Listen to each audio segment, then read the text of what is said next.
Hi ಸ್ನೇಹಿತರೆ, ಮತ್ತೊಂದು ಸ್ಟೋರಿಯನ್ನು ಹೇಳ್ತೀನಿ. ತುಂಬ ಜನ ಪ್ರೊಫೆಸರ್ಗಳು ಫ್ಲೈಟ್ ಒಳಗಡೆ ಕೂರ್ತಾರೆ. ಆ ಫ್ಲೈಟ್ ಒಳಗಡೆ ಕೂತಾಗ ಅಲ್ಲಿಗೆ ಕ್ರ್ಯೂ ಏರ್ ಹೋಸ್ಟರ್ ಏನಿದೆ ಅವ್ರು ಬಂದ್ಬಿಟ್ಟು ಒಂದು ವಿಷಯವನ್ನು ಹೇಳ್ತಾರೆ. ಯಾರಿಗೆ? ನೆರೆದಿರುವಂಥ ಎಲ್ಲ ಪ್ರೊಫೆಸರ್ಗಳಿಗೆ. ನೋಡಿ, ನೀವೆಲ್ಲ ಕೂತಿರುವಂಥದ್ದು ನಿಮ್ಮ ವಿದ್ಯಾರ್ಥಿಗಳು ತಯಾರು ಮಾಡಿರುವಂಥ ಫ್ಲೈಟಲ್ಲಾಗಿದೆ ಅಂತ ಹೇಳ್ತಾರೆ.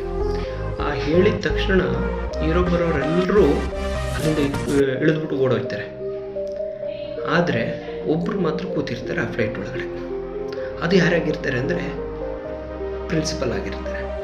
ಆ ಪ್ರಿನ್ಸಿಪಲ್ ಹತ್ರ ಆ ಕ್ರ್ಯೂ ಹೋಗಿ ಕೇಳ್ತಾರೆ, ಸರ್ ನಿಮ್ಮ ಶಿಷ್ಯಂದರು ತಯಾರು ಮಾಡಿರುವಂಥ ಫ್ಲೈಟ್ ಅಂತ ಹೇಳಿದಾಗ ಎಲ್ಲ ಪ್ರೊಫೆಸರ್ಗಳು ಇಳಿದು ಓಡ್ತಾರೆ, ಬಟ್ ನೀವು ಯಾಕೆ ಮಾತ್ರ ಒಬ್ಬರೇ ಕೂತಿದ್ದೀರಲ್ಲ ಅಂತ ಕೇಳಿದಾಗ ಆ ಪ್ರಿನ್ಸಿಪಲ್ಲು ನಯವಾಗಿ ಉತ್ತರ ಹೇಳ್ತಾರೆ, ನಮ್ಮ ವಿದ್ಯಾರ್ಥಿಗಳ ಬಗ್ಗೆ ನನಗೆ ಚೆನ್ನಾಗಿ ಗೊತ್ತಿದೆ, ಹಾಗಾಗಿ ನಾನು ಧೈರ್ಯದಿಂದ ಕೂತಿದ್ದೀನಿ.